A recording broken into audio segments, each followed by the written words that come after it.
So I finally figured it out. I figured out what the Bible is saying. Jesus summed it up as basically love your neighbor as yourself and love God. And that sums up the whole law. But there's things that he didn't really tell you by saying that. And the Bible, it turns out, is all about what's not said, not what is said. Check this out.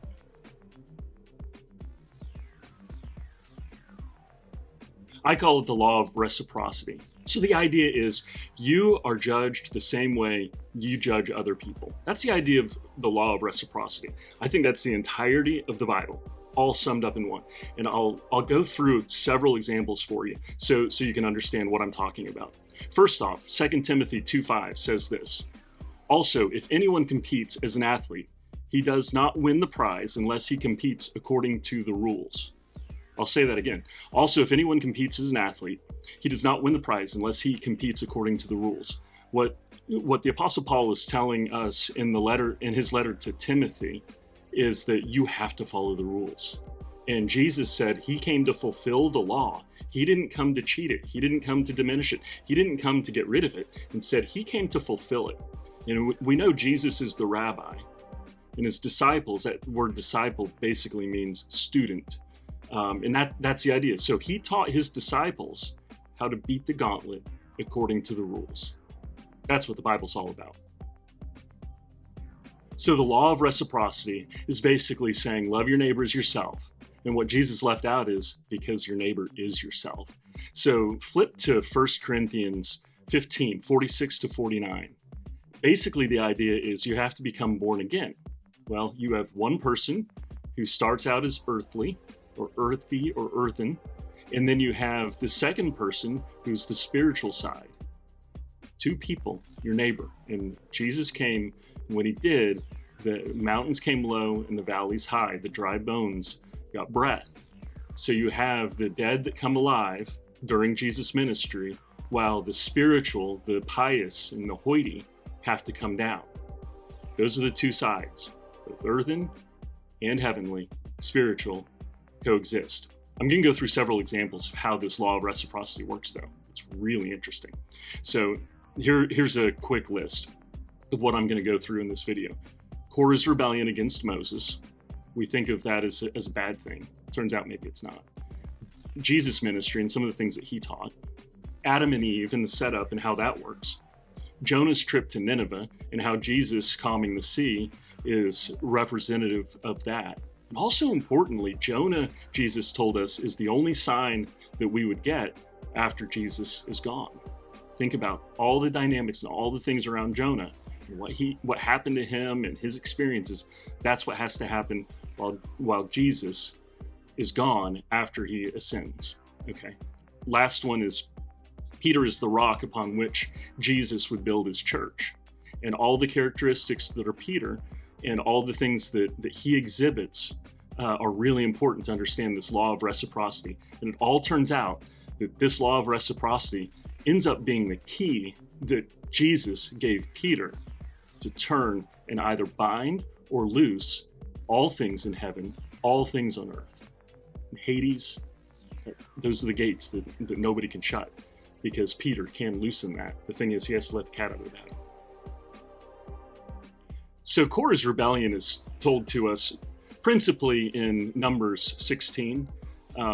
It goes into a lot of detail, and it turns out that Korah actually followed the rules.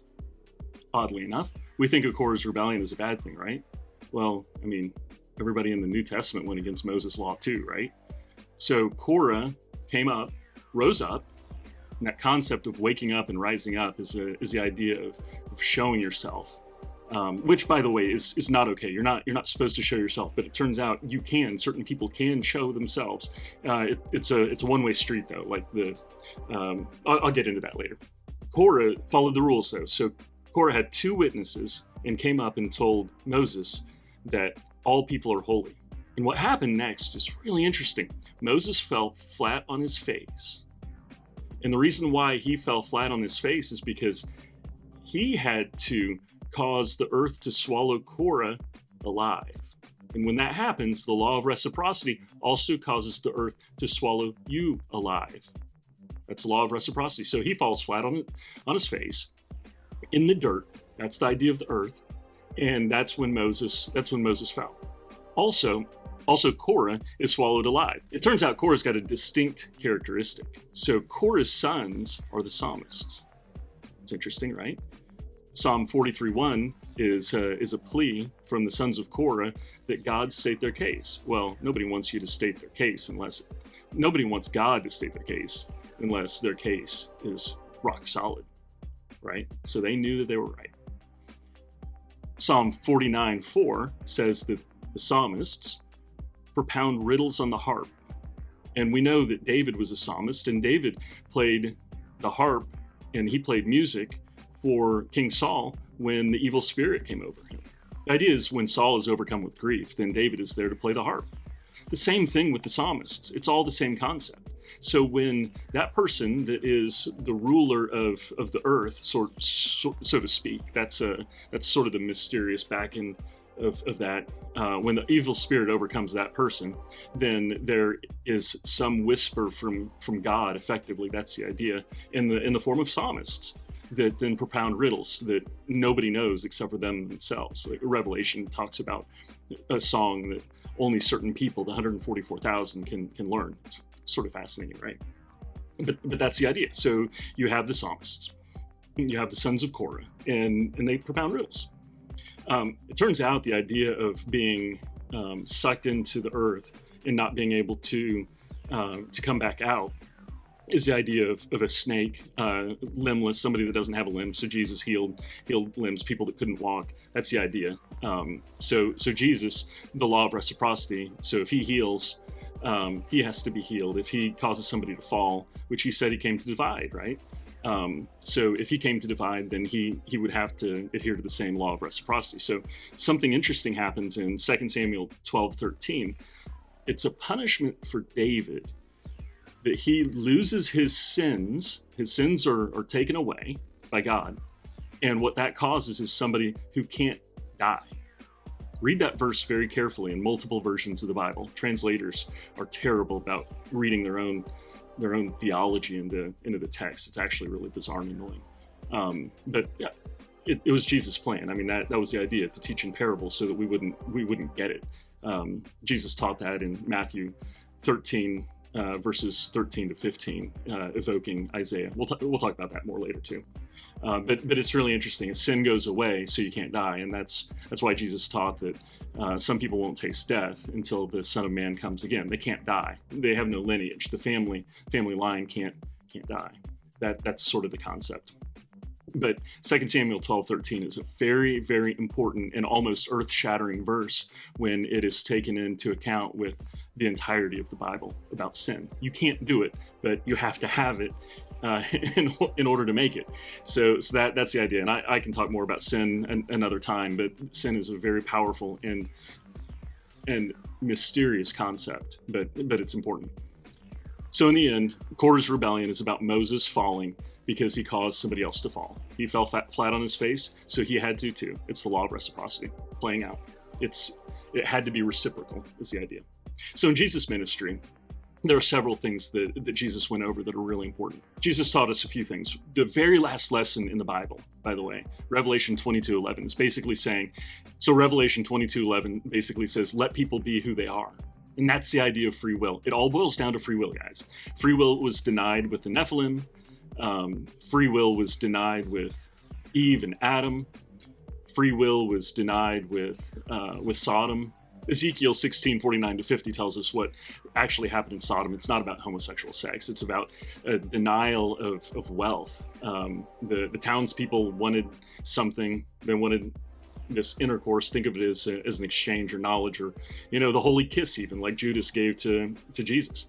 The idea is you can only go one way, and Jesus had to clean that up. He broke the bread by splitting the different kinds of people, splitting his body, spirit from earthen. That's the idea. So going back to 1 Corinthians 15, that earthy and spiritual side, or the Nephilim, when they combined the family lines, Jesus came and separated it so people could experience and see one side versus the other, and then it corrects things, because what Jesus taught is that the young could approach the old. The children have to come not the elders. So that's what happened with the Nephilim, is the Nephilim exposed themselves. They had to have a veil to stop it going forward. But up until that time, they cohabitated, and the daughters of men couldn't help themselves. So they fell at the feet of the mighty. They wanted nothing but inclusion, right?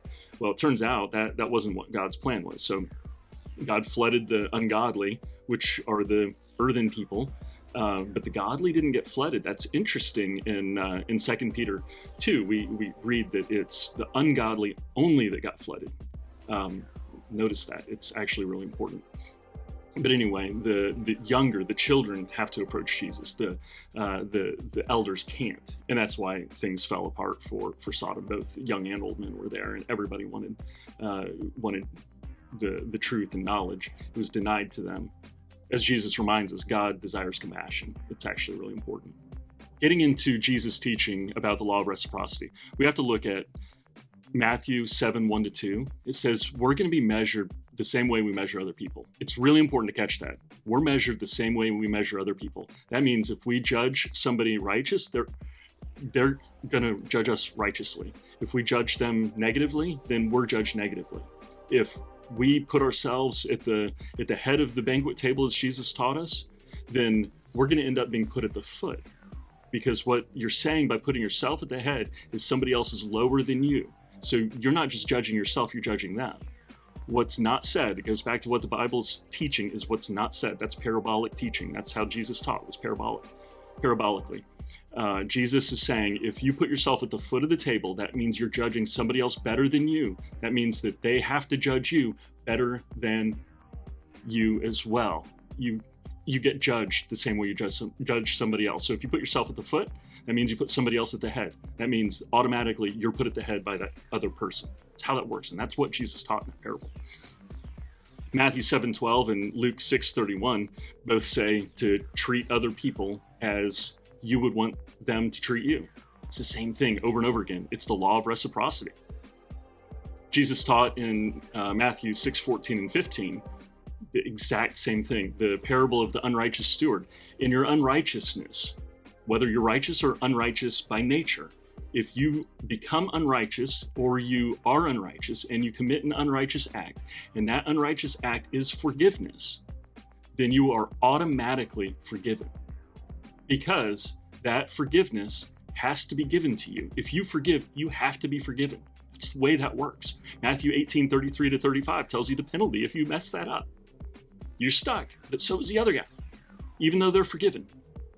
It's just how that works. It's circular, but that's also why the younger, Matthew 18:33-35 makes much more sense, because the younger has less to be forgiven, less debt, I guess, is the concept.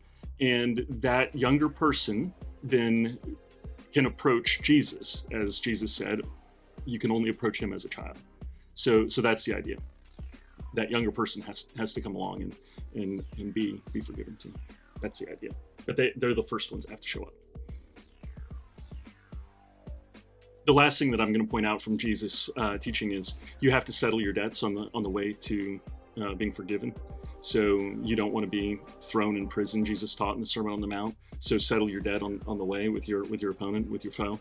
The idea is, if you have something against your brother, you come to the altar and you realize you have something against your brother, you need to go out and gain peace with your other side before you show up again. That's kind of the idea. So you need to go seek your other half once you figure it out. So that's kind of the idea, and we have to do that now as a church. And the way the concept of the law of reciprocity works for the church is profound, and it touches our world today in a huge way. So the law of reciprocity touches on Adam and Eve pretty heavily too. That story, obviously the idea of mankind, because the name Adam actually means mankind. So if the idea of mankind falls, why? How? We've got the serpent, we've got Eve, we've got all these strange things happening. But it turns out there's some really key things that we have to understand about the setup. So let's go through a couple of those things. One is Adam is put into a stupor by God. So we learn something really important, that Adam is sort of like not all with it. And then Eve is pulled out of Adam So you have this concept of a woman, but we learn in Genesis 5 that mankind is made male and female, and we have to be careful to understand that the concept of a woman in the Bible is the idea of a treasure locked inside. Think of her as like incubating the child, the spiritual child, but like that's locked up. And here's the reason why I say that specifically.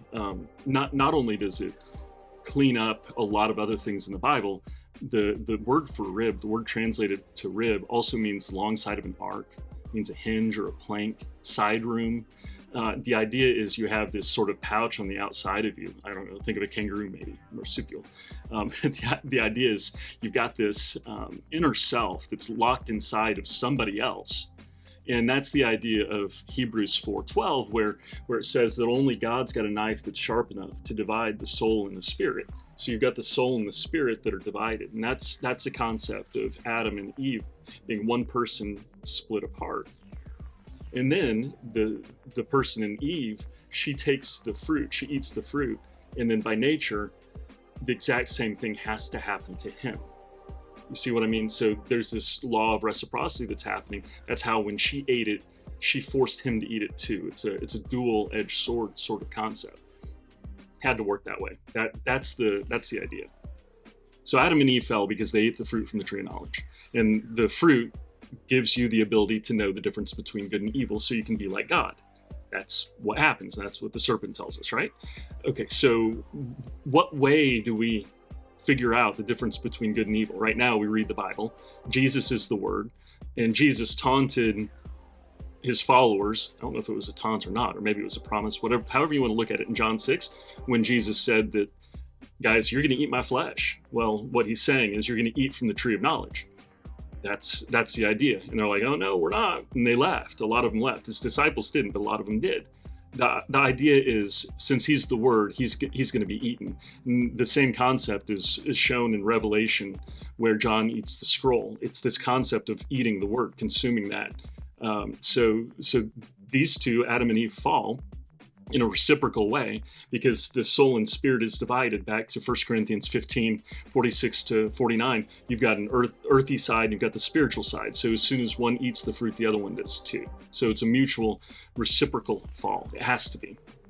The idea of gaining knowledge and having to die that day, it's the idea of when you gain knowledge, you die of the other side.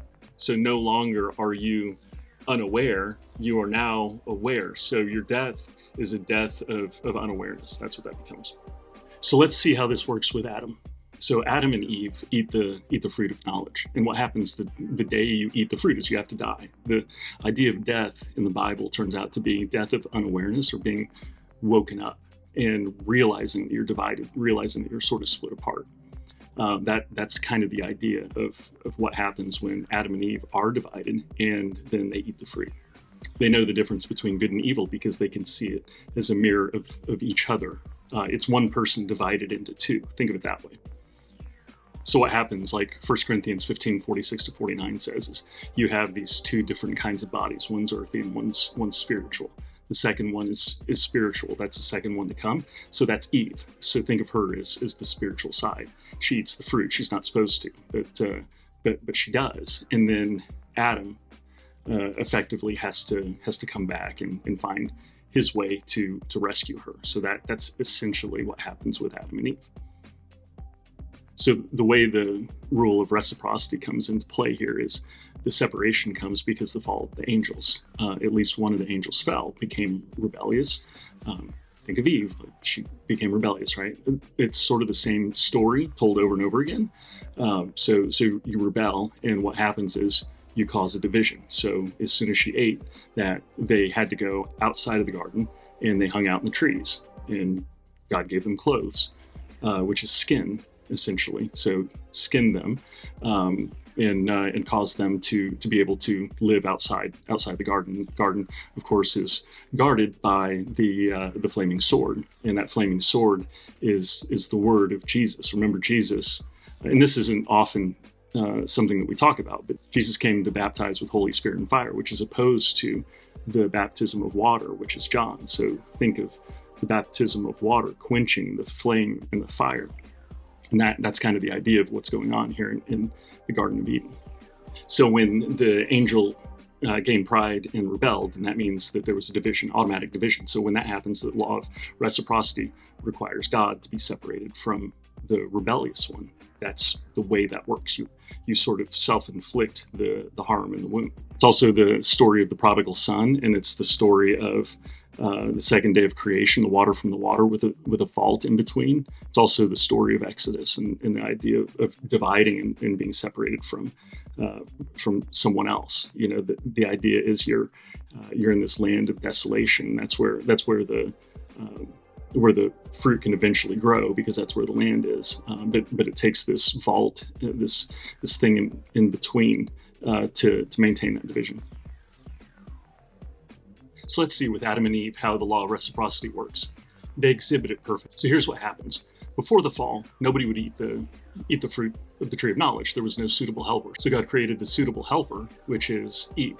Okay, so the characteristics of these two individuals, Adam and Eve, Adam being mankind and Eve representing a division of self, or somebody who's sort of pulled out of mankind. All right, so what God did is he took the rib, which is probably about the worst translation possible, but the rib also means long side of an ark, side room, plank, that kind of thing. But the idea is there's a lockbox inside of Eve. So this is Adam's sort of internal self that is locked away inside of Eve. And then at that point, the fall could happen, and it did happen.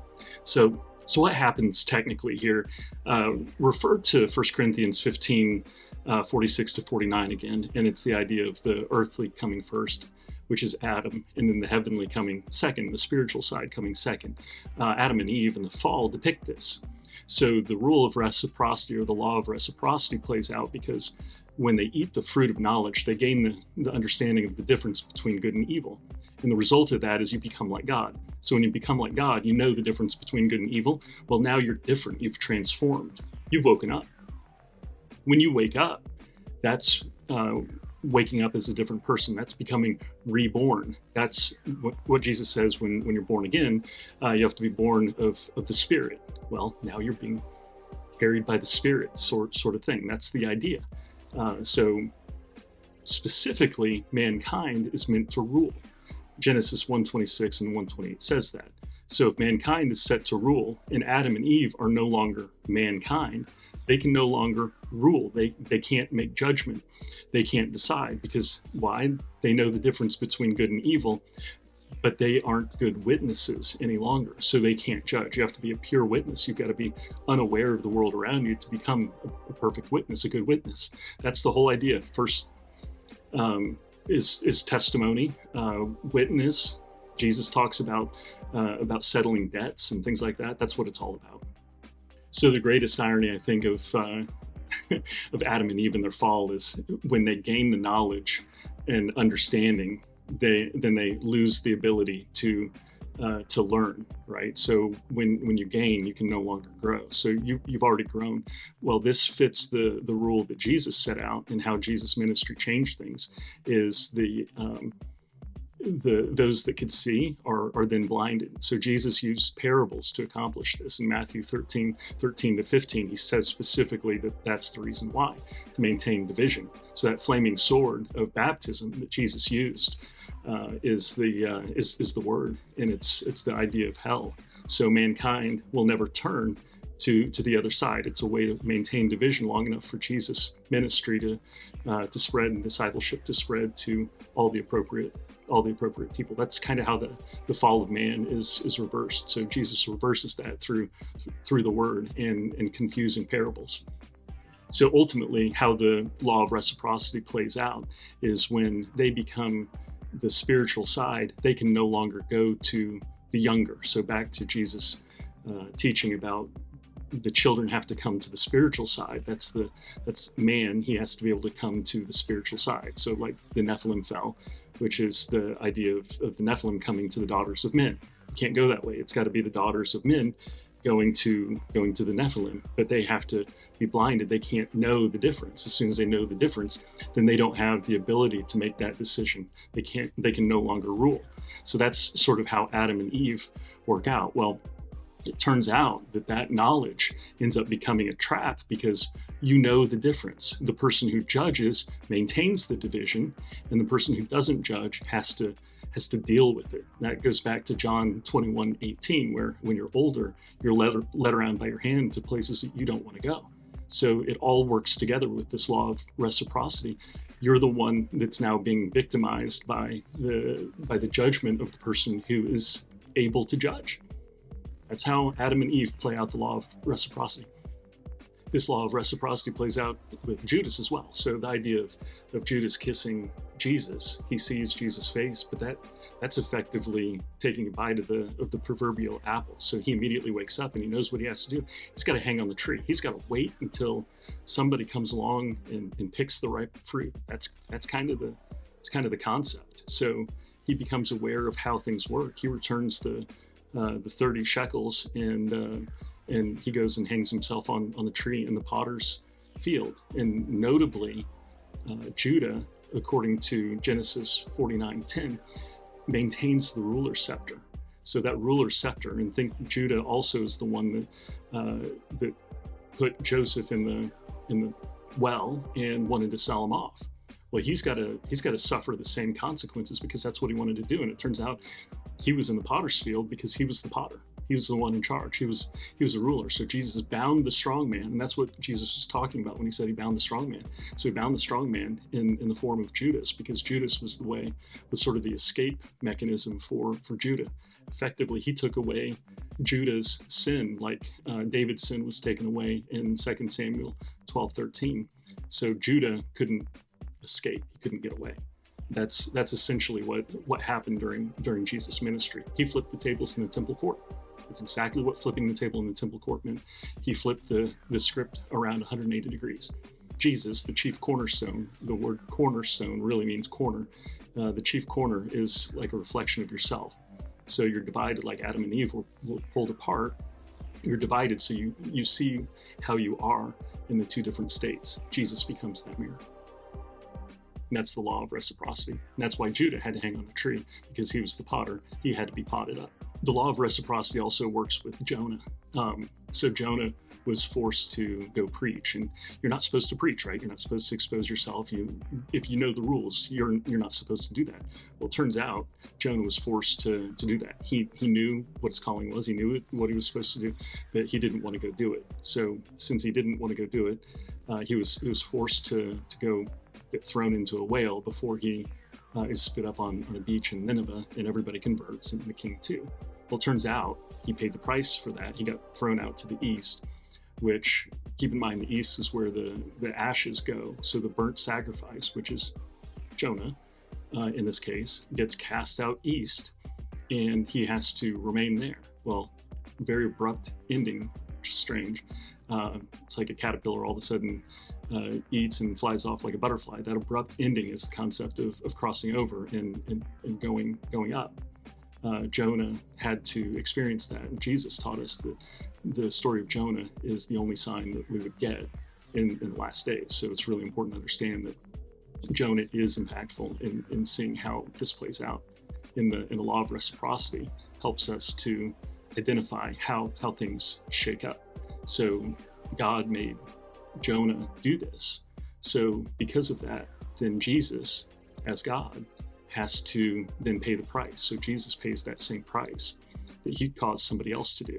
So Leviticus 27, 28, and 29 says some really important things. It says, anything devoted to destruction is most holy to the Lord, and that person can't be ransomed.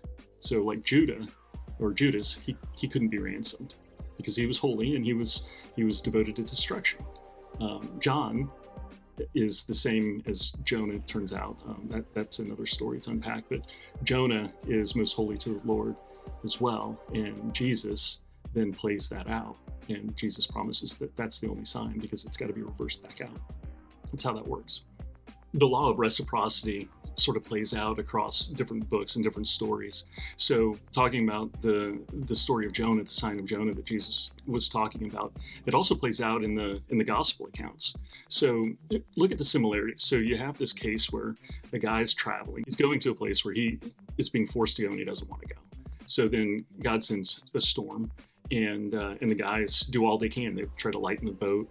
They throw the cargo overboard. That didn't work. And then they go find Jonah, who's asleep in a deep sleep in the hull of the boat, and say, call on your God. Maybe he'll do something. Maybe he'll notice, right? So eventually he discloses who he is, and then they throw him overboard. And they do what they need to do. They sacrifice Jonah. All right. The same sort of thing happens when Jesus calms the water with his hand. It's a little bit different, but he's asleep in the hull of the boat.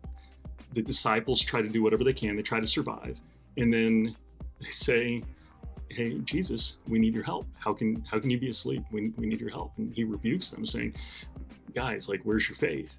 But then he calms the storm. It's the same thing. He's being sacrificed in both places. The same person, the same concept. Well, the law of reciprocity requires that person to then go through that same type of thing. So in both cases, we can apply the concept of those people who sacrificed that person as the ones who couldn't make it, who didn't have the faith to carry through. So the disciples in the gospel accounts are the same kinds of people as the guys in the boat in the book of Jonah. And we need to see that the law of reciprocity works both ways. So what happens next is, towards the end of the gospel accounts, Jesus basically says, "Hey, look, the disciples, you can't go where I have to go, or where I'm going." So Jesus goes to another place while these guys remain awake because they didn't let Jesus sleep. So now he can't let them sleep. It's the reverse. So whatever you wish on somebody else, or whatever you cause somebody else to endure, you have to endure. And we see this kind of yin and yang sort of concept between, it's like a dance between God's trials and whether or not we can make it through. While one side sleeps, the others experience. And if those that experience have to wake up the one who's sleeping, that's like waking up the lion that's crouching at the door. The Bible says that sin crouches at the door, right? So that's kind of the concept. Don't wake up that other half. You have to remain separate. Don't let the left hand know what the right hand is doing. This is the law of reciprocity playing out, as the left hand and the right hand don't know what each other's doing. If you don't let the left hand know what the right hand is doing, then what you're also doing is casting out the left hand when you cast out the right hand. They both get cast out because you're casting one out. It's actually pretty interesting. They just can't come back together. So in the end of the book of Jonah, he takes off. I mean, it doesn't say it, but it's the concept of a butterfly where the caterpillar eats the leafy greens and spins a cocoon in the east, the ash heap of the east, and then he rises. It's phenomenal to see how that works. But same way as Jesus, he rises at the end in ascension, because what you wish on one, the other side gets too, right? So it's this way of like teaching people how to get through the gauntlet of life. And that's what Jesus taught his disciples is, hey, look, this is how you have to do it. He's not necessarily doing it for you, but he's instead teaching you how to do it, but he's also paying the price for everybody. It's highly complicated, but that's the law of reciprocity, how it intertangles. So ultimately both are raised up, because like I mentioned, Jesus said that the only sign is the sign of Jonah. So that's what we have to recognize is the case of what's going on right now. And those are the characteristics of Jonah in his book. So now let's try to connect this concept to the real world instead of ancient biblical texts. We'll use Peter, because Jesus said that Peter was the rock upon which Jesus would build his church. So let's take a look at some of his characteristics. So Jesus could walk on water. So that's like hovering over the deep that Genesis starts with, Genesis 1:2. So if you're able to hover over the deep, then you're able to walk on water. You're able to stay out of the fray. Peter couldn't stay out of the fray. He had to be taught how to stay out of the fray. So Jesus would do that. So when he is ultimately done as the rabbi, the teacher, teaching his disciple, which is a student, then he will understand, how to do this. Well, it turns out that secrecy and silence is the way through it, because that's the only way to remain unscathed. Otherwise, somebody can judge you and they can cast you out. And that's kind of the way that works. Some of the characteristics of Simon Peter. So Simon was renamed Peter. Jesus also called him Satan, labeled him as Satan. He said that Satan wanted to sift him like wheat, specifically. Think of the parable of the tares, where where you don't pull up the weeds because you don't really know what the difference is. That's the same sin that David did that upset the Lord. Is he did a census. He counted who the fighting people were. The point is to understand that those who are like weeds, who appear like weeds, may not be weeds at all. They may just appear to be. So don't take a census. Don't know the difference between good and evil. So if you know the difference between weed and wheat, then you know the difference between good and evil. Don't do that. That's kind of the point.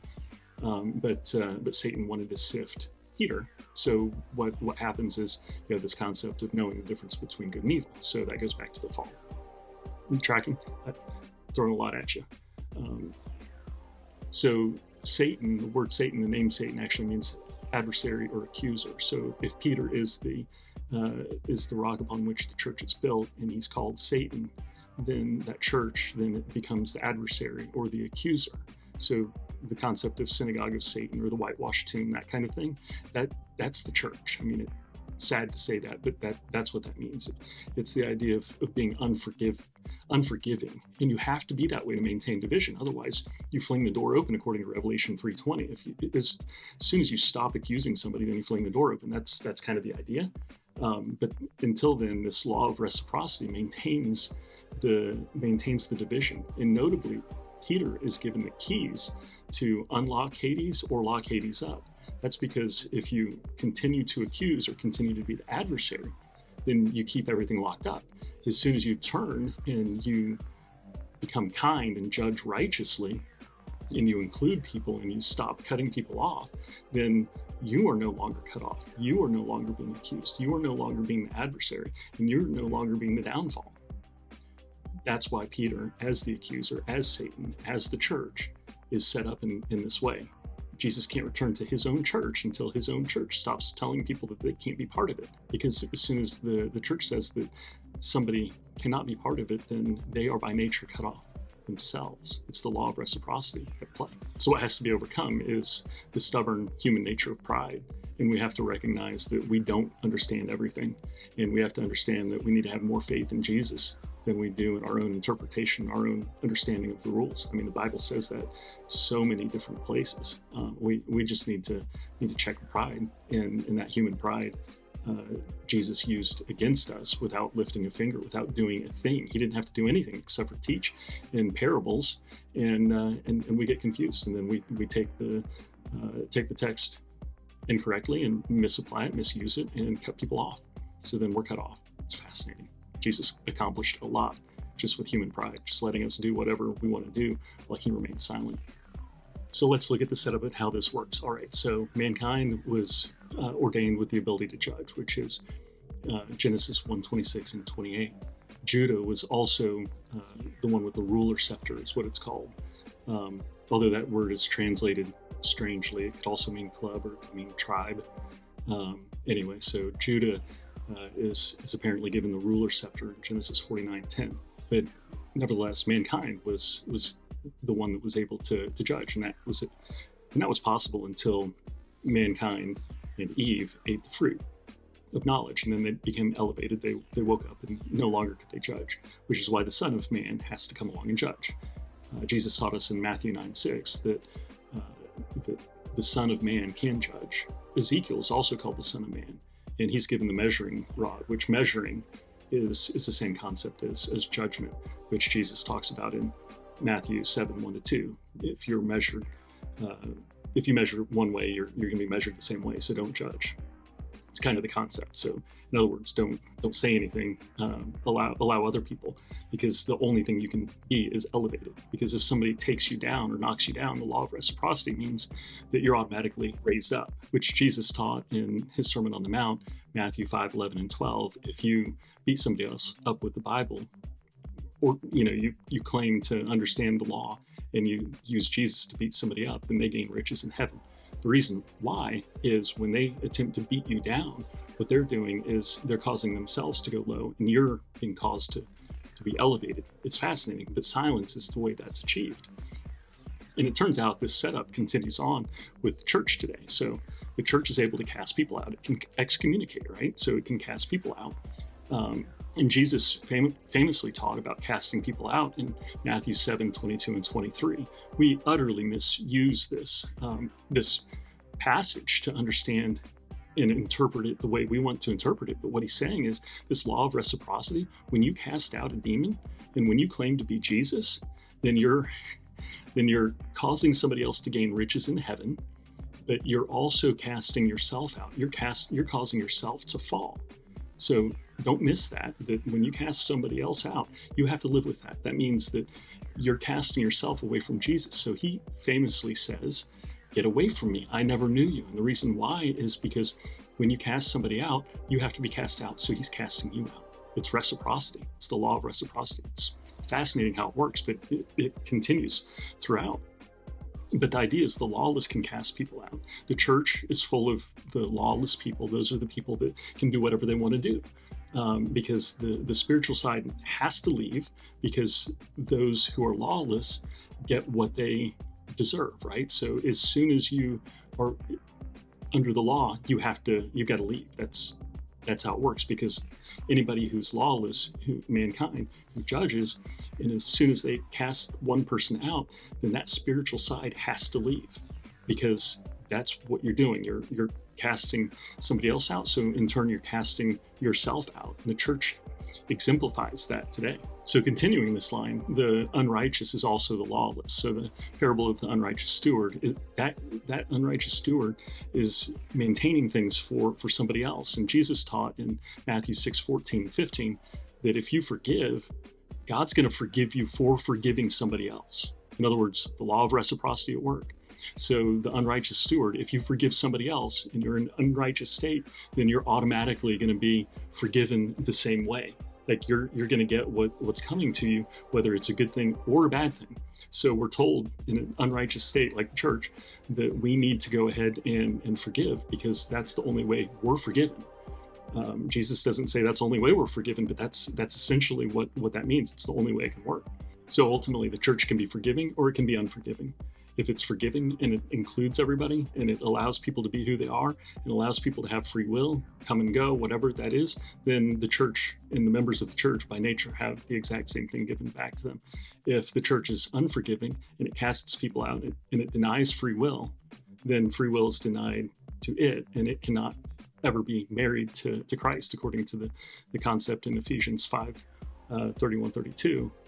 Marriage between Christ and the church can't happen. So that's why Jesus says in Revelation chapter 3, verse 20, he says that he's standing at the door, just open it. And specifically right after that, he says he's talking to the churches, and those with ears hear. He's talking to the church, open the door. That's what he's talking about. That's what we need to understand. But we don't do it, because we continue to cast people out, continue to excommunicate, continue to cut people off. And that's a lesson we need to learn. Ultimately, it boils down to this. If we're going to look at the law of reciprocity and really unpack this, if the church leaves any room for anyone to not make it or to go to hell, then the church itself is then left in this lurch. But by nature, very specifically, it's also leaving Jesus in hell specifically, because Jesus can't come back to his own church. He can't come back to his other side. He's the spiritual half, woken up, ascended, like Adam and Eve, or like Jonah ascended, and he's aware, but he can't come back because the church, the unrighteous side, isn't letting him come back. So he remains in hell because the church, in its unrighteous state, leaves room for annihilation, excommunication, or hell. We need to learn that that's what we're doing. We're causing the pain for somebody else, because we can't wake up and learn to forgive and learn that the love of God and the love of Jesus is centered on compassion and in this law of reciprocity. Love your neighbor as yourself, right? I mean, that's the idea. Funny thing is, we break so many rules, right? So the Sermon on the Mount says pray in silent, pray in secret. Don't announce your faith like the hypocrites do, blowing a trumpet. Jesus teaches to be silent. The point is that's how you regain riches. That's how you get through discipleship and get through life. But the church misapplies it, and we do exactly the opposite of what Jesus taught for disciples, between taking oaths for marriage and all sorts of things are just kind of backwards, and we don't wake up. So the church needs to find a way to open itself up and find those who are downtrodden and cast out, specifically those who are excommunicated, those who are told that they can't be part of the church. That's where the missing chief cornerstone is, that we rejected. So we need to find that. Otherwise, Christ can't ever return. Those are the people that need to hear the love of Jesus, and they need to feel the love of Jesus, because that's the only way that Jesus returns, is if we're able to do that. And technically speaking, if I'm right about how the law of reciprocity works, and I feel like I've got pretty good backup on this, is that automatically brings back Jesus. There's no other way for that to happen than to get over ourselves. But specifically by doing that, forces Jesus to come back. Because when we forgive and we include, then that means we have to be forgiven and we have to be included. Jesus said in Matthew 6:14-15 that if we forgive, we will be forgiven. That means we're going to be raised up as well. So you find those people that are downtrodden and you raise them up. That means we're raised up. And those people, if you find people that are raised up and you kick them down, then you're going to be kicked down too. So everybody needs to be raised up. Otherwise you receive the baton of your own wrath. That's kind of how that works. So how do we apply this today? I think one of the most obvious is the concept of marriage, but also any other type of excommunication. The reason why I key in on marriage, though, is Ephesians 5:31-32. And as long as we have this concept of marriage being denied to anybody, it means that marriage is denied to the church. And if marriage is between church and Jesus, specifically, that's what Ephesians 5:31-32 says, then we're denying Jesus marriage to his own church when we deny marriage to anybody as a church. So when this happens, technically, in back to 2 Timothy 2:5, where you have to compete according to the rules if you're going to win as an athlete. If you're going to compete against your competitor according to the rules, then you have to follow the rules. So if casting somebody else out casts you out, fine. If you allow marriage, then you're allowing marriage between the church and Jesus. If you disallow marriage, then you are disallowing marriage of Jesus to the church as you. So we need to figure out how to overcome that and find a way to forgive people and allow people to grow. The idea of denying marriage to certain groups is sort of based in myth anyway. What happened in Sodom, according to Ezekiel 16:49-50, was a denial of food and wealth.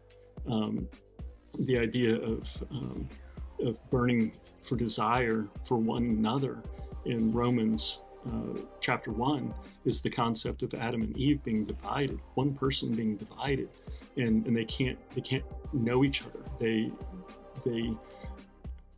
burn in desire for the other half because the spiritual side has left the earthly side. See what I mean? That's the concept of marriage. So Jesus coming back is the idea of the spiritual side returning to the church. When we deny marriage, we deny that to the church. So do you want it? Do you want the Holy Spirit to return or not? That's really the question. So you want to deny it or not? That's your choice. So often in church we pray for the Holy Spirit to arrive, and we hope for the second coming of Jesus. We hope that we wake up to something new, right? It turns out that if the law of reciprocity actually works the way that I've outlined it, then as a church, not only are we maintaining the division, but we also have the ability to unlock it, and we end up with the ability to force the second coming if the law of reciprocity actually works. So if Jesus is right that we're measured the same way as we measure somebody else, and we raise other people up, then those people raise us up. And when we're raised up together, then ultimately we're reconnected, we're rejoined with the lost other half, like Adam and Eve, coming back together in the end. And that's kind of the idea. So What can't be forgotten, though, is free will must be maintained. We've got to allow people to return. We can't force them. As soon as you force anything, then you have failed. So if you force, the marriage and force the second coming, sort of concept. That's the idea of what the Nephilim did and how that ended up going wrong. If you force a demon out, if you cast a demon out or cut somebody off from the church, then those people weren't given a choice. So you're therefore not given a choice either. So if you force the reconciliation without an invitation, then that is specifically against what Jesus is teaching. So Jesus said in Revelation 3:20 that if you open the door that he's knocking on, he'll walk in and you'll dine together, and that's the wedding feast. That's the concept. So specifically, he's not saying anything but open the door. You have to open the door. All you have to do is allow people forgiveness. You don't have to force everybody to join. You don't have to force everybody to, profess their faith in Christ or whatever it is, party trick that you claim that somebody has to do in order to accept Christ or to receive Christ. You just have to allow it, and then Jesus is going to show up. That's the idea, and that's I think that's pretty biblically sound. Is allowing it. So then there are people that live under faith. Those are the ones that are hanging on by a thread, like the spiritual people just waiting on the church to show up. And then you have the people like the church that are living under grace. So these two opposing parts have to figure out the way they come back together. And the church living by grace has to have enough compassion for the other side to allow the other side to return. And that's when Jesus can return. That's how you open the door. So until then, the church remains this synagogue of Satan or whitewashed tomb. And it's specifically the whitewashed tomb because of this law of reciprocity. It has to be, because as long as you've got room for annihilation, you've got room for somebody not to make it. As long as you keep somebody away, then they remain spiritually dead. So you as the church remain spiritually dead. So you're the whitewashed tomb. You're dead. So you have to wake up. You have to turn your head. Jesus said in Matthew 13:15 that fulfillment of prophecy, if you turn, you'll be healed. So we have to turn our head and be healed. The apostasy has to happen before the second coming. That's what that means. The whitewashed tomb. You got to wake up and realize that you're causing the division before you can clean your own house and clean the inside of the whitewashed tomb, so that Jesus can return. And that's the message. And this law of reciprocity is the key to work with. So let's stop accusing people and stop being the adversary and start being the advocate and welcoming people back that want to be part of it. That's the idea. All we got to do is invite.